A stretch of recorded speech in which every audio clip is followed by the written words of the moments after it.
자, 오늘은 사도행전에 나오는 정말 흥미로운 이야기 하나를 같이 들여다볼까 합니다. 만약에 여러분이 속한 공동체가 이제 그만해 라는 거의 존재를 부정당하는 수준의 위협을 받는다면 어떨까요? 초대교회는 바로 그런 상황에서 어떻게 반응했는지 그 생생한 기록 속으로 한번 들어가 보시죠. 이런 질문으로 한번 시작해 볼게요.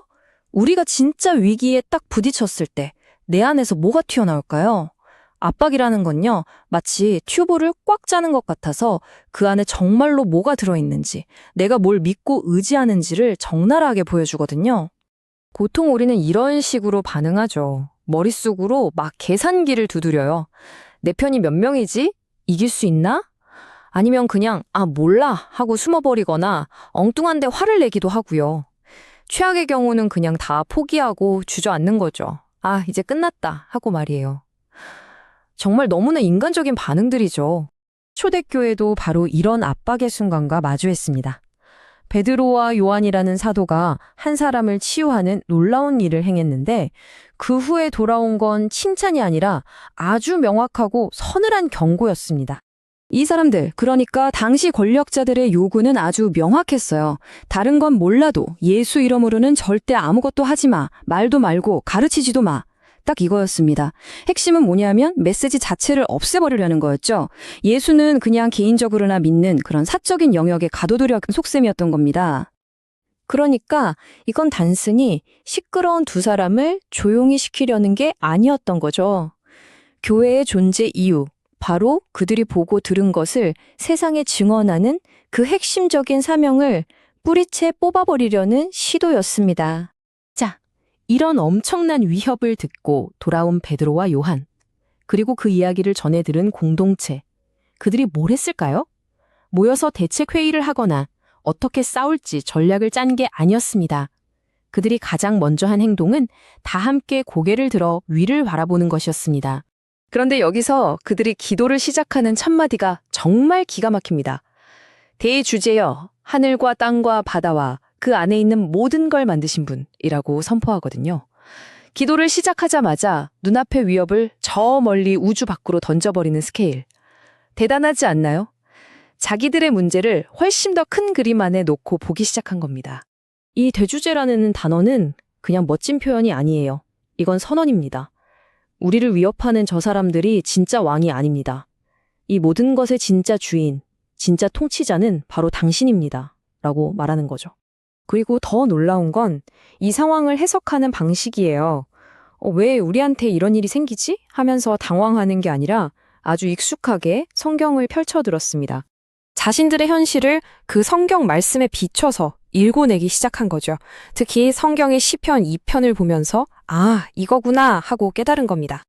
그들은 이렇게 점들을 연결했어요. 오래전 성경에 세상의 왕들이 들고 일어나 서로 음모를 꾸민다는 예언이 있었는데 가만 보니 헤롯과 빌라도가 예수님을 대적해서 모의했던 게 바로 그 예언의 성취였다는 거죠. 그리고 가장 중요한 건 이 모든 일이 결국 하나님의 더 큰 계획을 이루는 과정이었다고 믿었다는 사실입니다. 맞습니다. 이게 핵심이에요. 그들은 이미 십자가 사건을 통해 엄청난 걸 배운 상태였어요.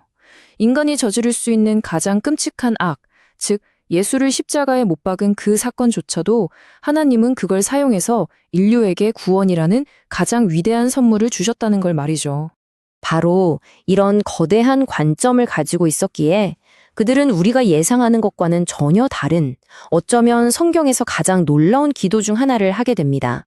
이 기도 내용을 한번 보세요. 정말 충격적이지 않나요? 보통 우리 같으면 하나님 저 사람들 좀 어떻게 해주세요. 이 위협 좀 없애주세요. 이렇게 기도하지 않을까요? 그런데 이 사람들은 그런 기도를 안 해요. 대신 뭐라고 하냐면 하나님, 저들의 위협은 그대로 두셔도 괜찮습니다.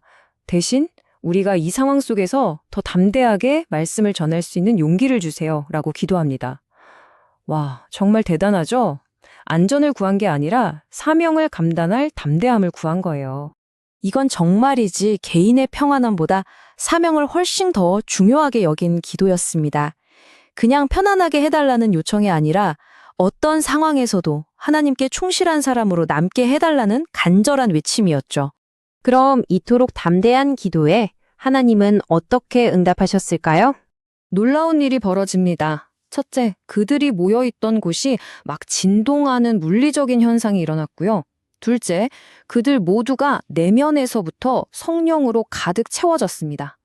그리고 마지막, 그 결과로 밖으로 나가서 하나님의 말씀을 이전보다 훨씬 더 담대하게 전하기 시작했죠.